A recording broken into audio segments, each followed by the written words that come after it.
محبتیں چاہتے ہیں کہ نیکسٹ ایپیسوڈ میں آپ دیکھیں گے کہ تارا جس نے چالاکی کے ساتھ ڈاکٹر منہاج کے ساتھ شادی کر لی تھی، وہ یہ سمجھ رہی تھی کہ اب اس کا فیوچر سیکیور ہو چکا ہے.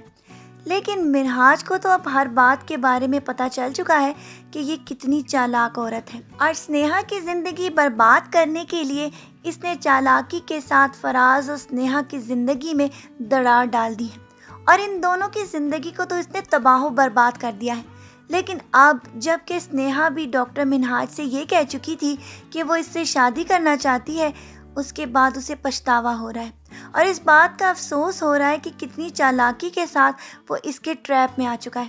اور اب اس سے نکلنا مشکل ہی نہیں بلکہ بہت ناممکن ہے، کیونکہ یہ عورت کسی بھی حد تک جا سکتی ہے. اور اب یہ دیکھنا ہے کہ ڈاکٹر منہاج کو اس سے نکلنے کا کیا طریقہ ملے گا،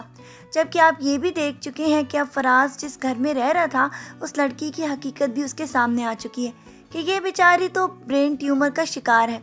اسی کی وجہ سے تو یہ اس کے ساتھ بہت زیادہ فری ہونے کی بھی کوشش کر رہی تھی، کیونکہ وہ اپنی زندگی میں خوشی حاصل کر رہی ہے. یہی تو اس کے والد نے اس کو بتایا، اور اس کے بعد فراز کو بھی یہ گلٹ ہو رہا ہے کہ یہ اتنی پریشانیوں کے ساتھ بھی اتنی خوش ہے، تو میں اچھی بھلی زندگی بسر کرتے ہوئے اب کیوں اپنی زندگی سے ہار بیٹھا ہوں، کیوں میں اپنی بیوی بچوں کے لیے وہ کچھ نہیں کر پا رہا جو مجھے کرنا چاہیے. دوسری طرف سنیہا بھی بیچاری اپنی زندگی کی گاڑی چلانے کے لیے گھر پر ملازمہ بن چکی ہے، جس سے صرف ابھی تک وہ اپنے گھر کی گاڑی کھینچ رہی ہے. لیکن شیروز کو ابھی تک وہ مستقبل میں کچھ بھی نہیں دے سکتی،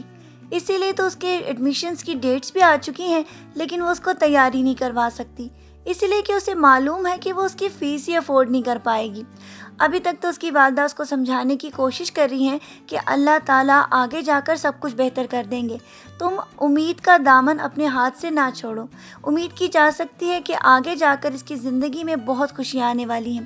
لہٰذا اسے بھی اس بات کا انتظار کرنا چاہیے، کیونکہ ہماری دعائیں بھی اسی کے ساتھ ہیں کہ صبر جو کرتے ہیں آگے جا کر وہی پھل کھاتے ہیں. آج کی پرومو ریویو کو یہیں پر ختم کرتے ہیں. اپنا ڈھیر سارا خیال رکھیے گا بہت ساری دعاؤں کے ساتھ. اللہ حافظ.